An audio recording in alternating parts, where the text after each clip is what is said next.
from second lieutenant to major general. And during that period, I spent more of my time being a high-class muscle man for big business, for Wall Street, and for the bankers. In short, I was a racketeer, a gangster for capitalism.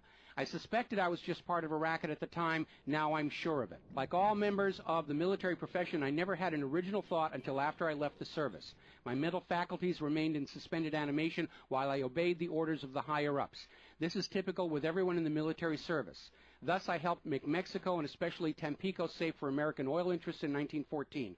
I helped make Haiti and Cuba a decent place for the National City Bank boys to collect revenues in. I helped in the raping of half a dozen Central American republics for the benefit of Wall Street. The record of racketeering is long. I helped purify Nicaragua for the International Banking House of Brown Brothers in 1909 through 1912. I brought light to the Dominican Republic for American sugar interests in 1916. In China in 1927, I helped see to it that the Standard Oil went its way unmolested. During those years, I had, as the boys in the back room would say, a swell racket. I was rewarded with honors, medals, and promotion. Looking back on it, I feel I might have given Al Capone a few hints. The best he could do was operate his racket in 3 city districts. I operated on 3 continents. General Smedley Butler, former U.S. Marine Corps Commandant, and he wrote that in 1935. Now moving forward here, as president, John Fitzgerald Kennedy understood the predatory nature of private central banking. He understood why Andrew Jackson fought so hard to end the Second Bank of the United States. So Kennedy wrote and signed Executive Order 11110, which ordered the U.S. Treasury to issue a new public currency called the United States Note. Now, Kennedy's United States notes were not borrowed from the Federal Reserve. They were created by the U.S. government and backed by the silver stockpiles held by the U.S. government. It represented a return to the system of economics the United States had been founded on, and it was perfectly legal for Kennedy to do so under the Constitution. All told, some $4.5 billion went into the public circulation, which eroded interest payments to the Federal Reserve and loosened their control over the nation. 5 months after signing Executive Order 11110, John F. Kennedy was assassinated in Dallas, Texas, and the United States notes pulled from circulation and destroyed. Following Kennedy's assassination, John J. McCloy, president of the Chase Manhattan Bank and president of the World Bank, was named to the Warren Commission. Now, I don't care how good a banker he is, he's not qualified to be investigating a murder, which is what we were told the Warren Commission was all about, to get the truth of the assassination. But we all know that the Warren Commission was there to cover up what was going on, and obviously we can presume safely that John J. McCloy's presence on the Warren Commission was to make sure the American public never got even a hint of the financial dimensions behind the assassination. So, as we enter the 11th year of what I am certain future history will most certainly describe as World War III, we need to examine the financial dimensions behind all these wars. Why are we here? Why are our children being killed and crippled? Is this another war for the profit of the private central bankers? And the answer is yes. Now, toward the end of World War II, when it became obvious that the Allies were going to win and dictate the post-war political environment, the major world economic powers met at Bretton Woods, a luxury resort in New Hampshire, in July of 1944, and they hammered out the Bretton Woods Agreement for International Finance. The British pound lost its position as the global trade and reserve currency to the U.S. dollar. There are indications this was part of the price demanded by Roosevelt in exchange for the U.S. entry into the war. Now, absent the economic advantages of being the world's go-to currency, Britain was forced to nationalize their Bank of England in 1946. The Bretton Woods Agreement, ratified in 1945, in addition to making the dollar the global reserve and trade currency, obligated the signatory nations to tie their currencies to the dollar. The nations that ratified Bretton Woods did so on 2 conditions. The first was that the Federal Reserve would refrain from overprinting the dollar, basically as a means to loot real products and produce from other nations in exchange for ink and paper. It basically was an imperial tax imposed by the U.S. economic system on the rest of the world. That assurance of no overprinting was supposedly backed up by the second requirement, which was that the U.S. dollar would always be convertible back to gold by the U.S. government at $35 an ounce.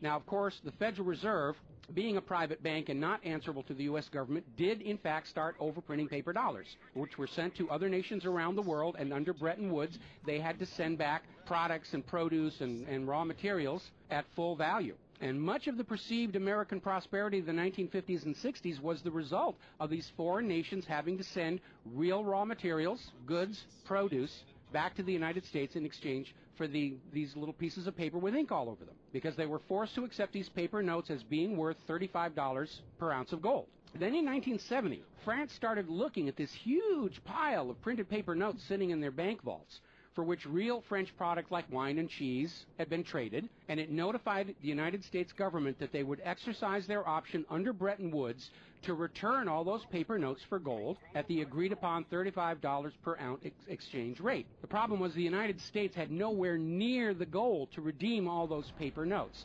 So on August 15, 1971, Richard Nixon temporarily, nudge, nudge, wink, wink, say no more, suspended gold convertibility of the U.S. Federal Reserve notes.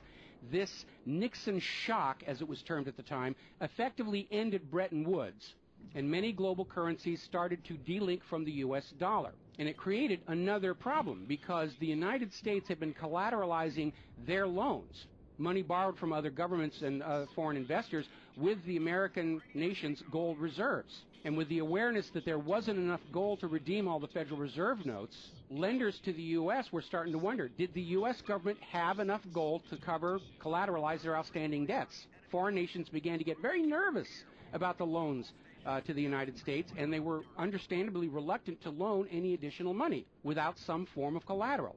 So what Richard Nixon did is he founded the environmental movement with the EPA and its various programs like wilderness zones and roadless areas and heritage rivers, wetlands, and all these other little different programs, which all took vast areas of public lands and made them off limits to the American people, who are technically the owner of all those lands. But Nixon had no concern for the environment, and the real purpose of this land grab, under the guise of the environment, was to pledge those pristine lands and their vast mineral resources as collateral on the outstanding national debt. The multitude of all these different programs was simply to conceal the scale of the land grab and collateralization of the American people's heritage.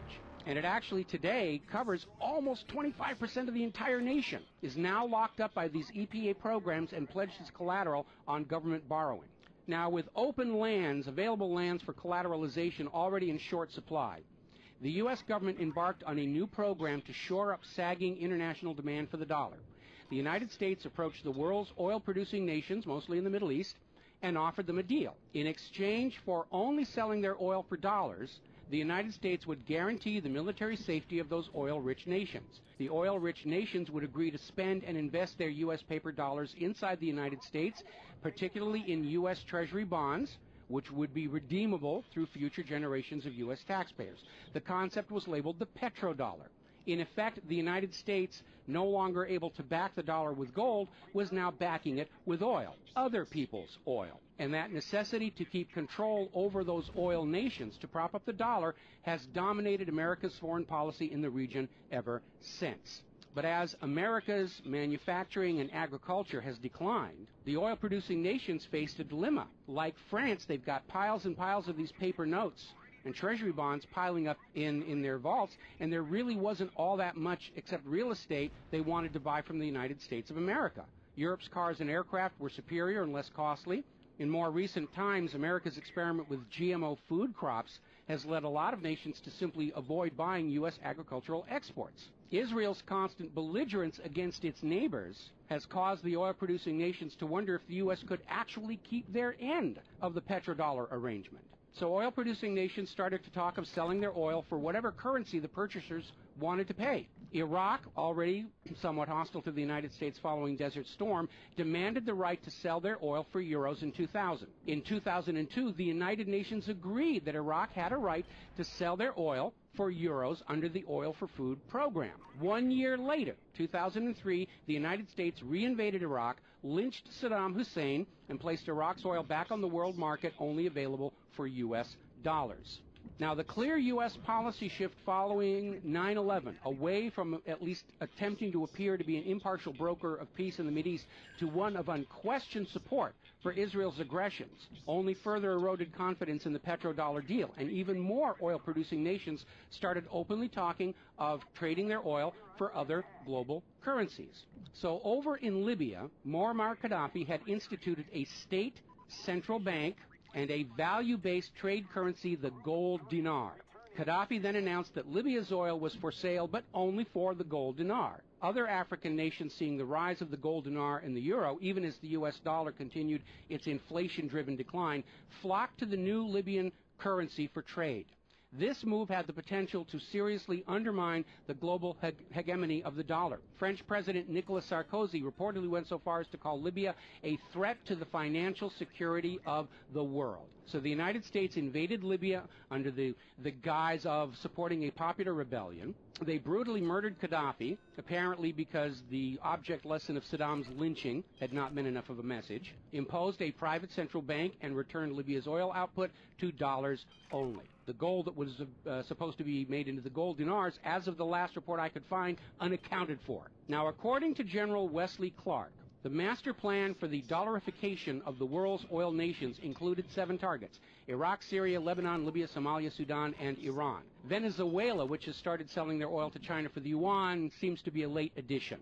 What is notable about those original 7 nations targeted by the U.S. is that none of them are members of the Bank of International Settlements. This is the private central banker's private central bank located in Switzerland. That meant that those 7 targeted nations were deciding for themselves how to run their nation's economies rather than submitting to the international private central bankers. Now, of course, the bankers' gun sights are on Iran, which dares to have a government central bank and sell their oil for whatever currency they choose. The war agenda for Iran is, as always, to force Iran's oil to be sold only for dollars and to force them to accept a privately owned central bank. Now, you have been raised by a public school system and a media that constantly assures you that the reasons for all these wars and assassinations are many and varied.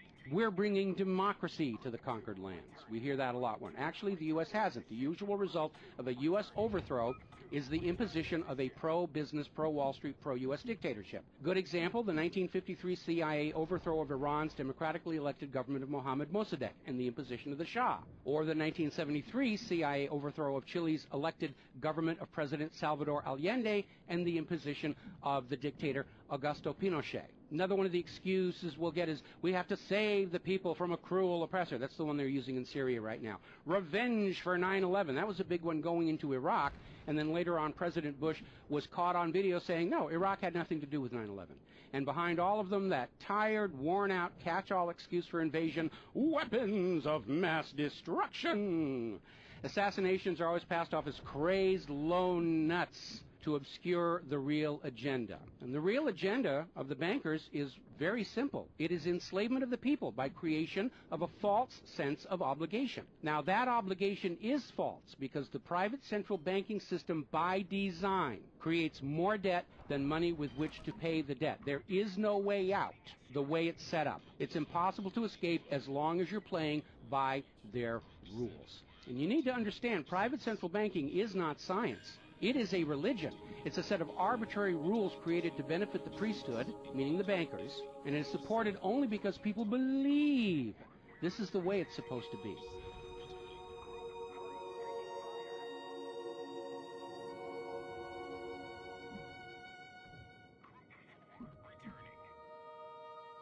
It is a religion.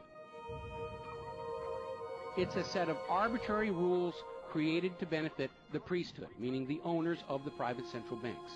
The fraud persists with often lethal results only because the people are brainwashed into believing that this is the way life is supposed to be, and no alternative exists or should even be dreamt of. Now, this same approach, the same brainwashing, was true of 2 earlier systems of enslavement: rule by divine right and slavery, both systems built to trick people into obedience, and both now recognized by modern civilization as illegitimate. So now we are on the verge of a new era in history where we will recognize that rule by debt, rule by private central bankers issuing the public currency as a loan at interest, is equally illegitimate. It only works as long as people allow themselves to believe that this is the way life is supposed to be. But you need to understand something that's the core of the issue. Private central banks do not exist to serve the people, the community, or the nation. Private central banks exist to serve their owners, to make them rich beyond the dreams of Midas, and all for the cost of ink, paper, and the right bribe to the right official, and the occasional assassination.